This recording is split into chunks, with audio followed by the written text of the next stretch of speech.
अस्सलाम वालेकुम स्टूडेंट्स। आज हम लोग सिस्टमिक सर्जरी का बहुत इंपॉर्टेंट टॉपिक कवर करने वाले हैं, ब्रेस्ट।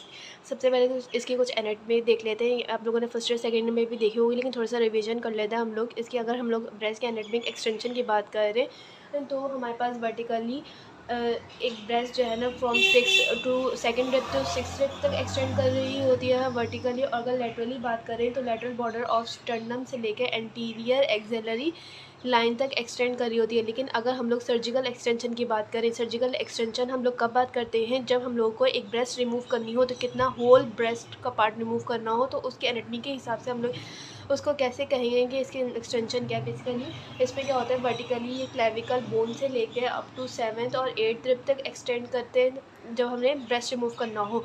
और लेटरली हम लोग इसको mid line of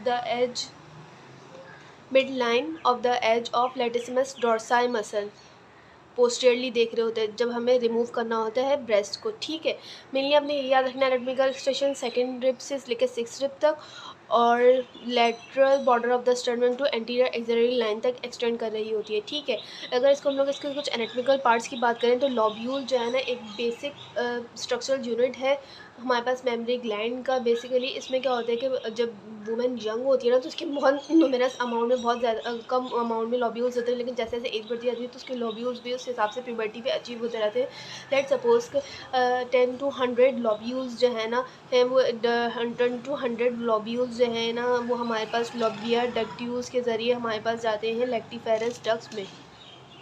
10 to 15 lactiferous duct में, वहाँ से हमारे पास जाती है ये हमारे पास एम्पुला में, जहाँ से फिर हमारे पास जाते हैं निपल की तरफ जहाँ से सिक्रेशन होती है मिल्क की। तो आपने ये याद रखना है कि बेसिकली लॉब्यूल जो है ना एक बेसिक फंक्शनल या स्ट्रक्चरल यूनिट है मेमरी ग्लैंड के। इसके बहुत सारे लॉब्यूल्स होते हैं। बेसिकली इसके लॉब्यूल्स में अगर हम लोग बात करें तो दो तरीके की एपिथेलियल लाइनिंग मिलती है हम लोग को। एक होती है, एक एपिथेलियल सेल्स की लाइनिंग होती है और सेकेंडली हमारे पास मायो एपिथेलियल सेल्स की लाइनिंग होती है। मायो एपिथेलियल सेल्स जो है ना जब कॉन्ट्रैक्ट करते हैं तो हमारे पास जो मिल्क की सिक्रेशन होती है, जो मिल्क प्रोडक्शन होती है, वो कॉन्ट्रैक्ट करने के बाद फिर हमारे पास डक्ट्यूल्स में आती है और फिर उसके बाद लेक्टिफेरस डक्ट्स में जा रही होती है। ठीक है, एक बहुत इंपॉर्टेंट पार्ट है लिगामेंट्स ऑफ द कूपर। ये अक्सर पूछते भी हैं एग्जामिनर, तो आपको पता होना चाहिए लिगामेंट ऑफ कूपर क्या होता है। बेसिकली ये हमारे पास एक लिगामेंट है जो स्किन जो कि superficial fascia of pectoralis major के साथ अटैच होता है। और इसका एक पार्ट जो उसका जो दूसरा पार्ट होता है ना वो अटैच होता है अंडरलाइन स्किन ऑफ ब्रेस्ट के साथ।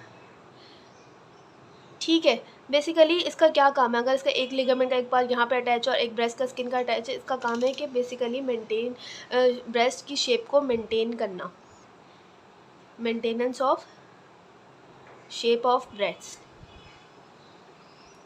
और एक तरफ ये भी होता है जब कोई भी कार्सिनोमा होता है ना तो ये लिगामेंट्स जो है ना शॉर्ट हो जाते हैं और कॉन्ट्रैक्ट करते हैं, जिसकी वजह से डंपलिंग ऑफ द स्किन भी हो जाती है और रिट्रैक्शन ऑफ द निपल भी हो रहा है। ये एक मेजर पार्ट है उसका निकलने के लिए। अगर कार्सिनोमा लिगामेंट ऑफ कूपर के आसपास है तो ये शॉर्टेंस हो जाएंगे, रिट्रैक्शन ऑफ निपल होगी, तो हम लोग को इसकी साइड का अंदाज़ा हो जाएगा।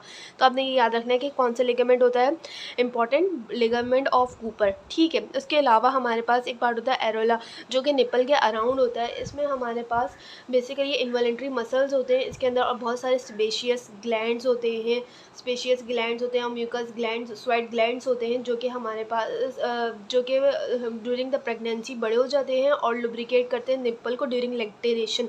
इसको हम लोग कहते हैं मोंटगोमरी ट्यूबरकल्स भी कहते हैं, मोंटगोमरी ट्यूबरकल। ठीक है, मैं आपको बाद में इसके बताऊंगी बेसिकली आगे क्या कंडीशंस होती हैं, लेकिन आपने फिलहाल याद रखना है कि इसमें एरोला में हमारे पास कौन से इन्वॉल्यूंटरी मसल्स होते हैं जो कि हमारे पास कंसिस्टिक विंग्स में लाइन कर रहे होते हैं और इसमें सबसे ज़्यादा sebaceous gland and sweat glands present होते हैं जो कि हमारे पास किसको निप्पल को लुब्रिकेट कर रहे होते हैं ड्यूरिंग लैक्टेशन। ठीक है, इसको हम लोग कहते हैं मोंटगोमरी ट्यूबरकल भी, जो कि प्रेगनेंसी के दौरान इनलार्ज हो जाते हैं ये ग्लैंड्स और लुब्रिकेट करते हैं निप्पल को। ठीक है, अब निप्पल, बेसिकली निप्पल जो है ना ये कवर होता है हमारे पास थिक स्किन से। ठीक है, इसके जो इसके अपेक्स पे ना हमारे पास ये जो लेक्टिफेरस डक्ट्स के होती है ना ये खुलती है जहाँ से मिल्क सीक्रेट होता है। ठीक है, इसके अलावा अगर हम लोग इसकी और एक ज़िली ट्रेल होती है, ये भी एक ब्रेस्ट की सर्जिकल इम्पोर्टेंस है। बेसिकली इसमें क्या होता है कि नॉर्मल सब्जेक्ट्स में पल्पेबल होती है, लेकिन कुछ में प्री मेंस्ट्रुअल जिनके प्री मेंस्ट्रुअली भी और लैक्टेशन भी ज़्यादा पल्पेबल होती है। कुछ लोग इसको जो है ना मिस डायरेक्ट कर लेते हैं, या ऐसा समझ लेते हैं, मिसकॉन्सेप्ट कर लेते हैं कि इसमें लाइपोमा भी हो सकता है या इनलार्ज लिम्फ नोड भी हो सकता है। Sometimes it is mistaken for a mass of enlarge lymph node और लाइपोमा। तो ये जो है ना एक्सिलरी टेल को अपने गौर से देखना होता है कि इसमें कोई और मसला तो नहीं है, ठीक है। और इसके अलावा अगर हम लोग लिम्फेटिक्स की बात करें तो लिम्फेटिक्स ना इसके दो तरीके के, तो लिम्फेटिक्स कहाँ कहाँ ड्रेन होते हैं ब्रेस्ट के, बेसिकली दो तरह के लिम्फ नोड्स होते हैं। एक हमारे पास जो बहुत इंपॉर्टेंट लिम्फ नोड होता है वो होते हैं हमारे पास एक्सिलरी लिम्फ नोड, जिसमें हमारे पास 85% जो है ना लिम्फ नोड्स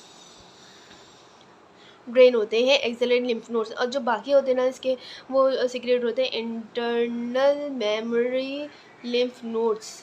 अब आपको पता ही होगा कि एक्सिलरी लिम्फ नोड्स जो है ना 5-6 तरीके के होते हैं, जैसे कि हमारे पास लैटरल होता है, एंटीरियर होता है, पोस्टीरियर होता है, अपाइकल होता है, सेंट्रल होता है, इंटरपेक्टोरल होता है, और कौन सा रह गया, सेंट्रल, इंटरपेक्टोरल, और एक होता है हमारे पास अपाइकल। ठीक है, इन सब की बात करें अगर हम लोग वन बाय वन, तो लैटरल वाले जो है ना हमारे पास एक्सिलरी लाइन के साथ अलोंग द एक्सिलरी लाइन मिलेंगे हम लोग को।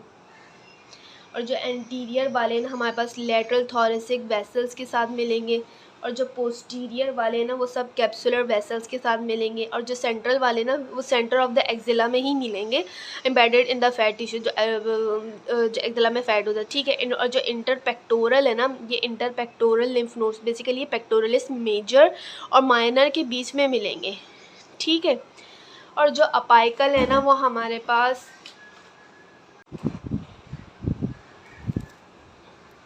और जो अपाइकल वाले लिम्फ नोड्स हैं ना वो हमारे पास मिलेंगे above the level of pectoralis minor मिलेंगे, और ये लैटरल लिम्फ नोड्स की कंटिन्यूटी में ही मिलते हैं, ठीक है। अब हम जो इंटरनल मेमोरी लिम्फ नोड्स होते हैं ना, ये हमारे पास बेसिकली कहाँ पे मिलेंगे, ये हमारे पास मिड वे बिटवीन द, जो इंटरनल मेमोरी लिम्फ नोड्स है ना वो हमें along the internal mammary vessels ही मिलेंगे, जो कि हमारे कॉस्टल कार्टिलेजेस के पास होती है। बेसिकली हमारे पास पोस्टीरियर और पार्ट ऑफ ब्रेस्ट को जो posterior part of the breast को posterior third of the breast को है ना उसको वहाँ से ड्रेन करी होती है इंटरनल मेमोरी लिम्फ नोड्स। और ये कम नंबर में भी होते हैं, लेकिन ज़्यादातर 85% एक्सिलरी लिम्फ नोड होते हैं। इसलिए कहते हैं कि जो कैंसर होता है ना, अगर जो बहुत चांसेस हो ना उसके फैलेंगे, तो सबसे पहले वो एक्सिलरी लिम्फ नोड में जाता है, ठीक है। और इसको यहाँ पे एक और होता है कि सेंटियल लिम्फ नोड। सेंटियल लिम्फ नोड वही बात हो गई, हम लोग सेंटियल लिम्फ नोड किसको कह रहे हैं, बेसिकली वो लिम्फ नोड जो कि सबसे ज़्यादा करीब है कैंसर, ब्रेस्ट कैंसर के, और वहाँ पे सबसे ज़्यादा चांसेस है कि वो वहाँ पे स्प्रेड करे, उसको हम लोग कहेंगे सेंटियल लिम्फ नोड, ठीक है। ये तो हमने सारे लिम्फ नोड्स की बात कर ली। अब हम लोग इन्वेस्टिगेशंस की बात कर लेते हैं कि मेजरली कोई भी ब्रेस्ट का प्रॉब्लम होगा, फाइब्रस कोई भी लाइपोमा हो गया है या फिर कोई भी कैंसर है किसी भी तरीका, तो हम लोग कौन कौन सी इन्वेस्टिगेशंस करवा सकते हैं वो हम लोग डिस्कस कर लेते हैं।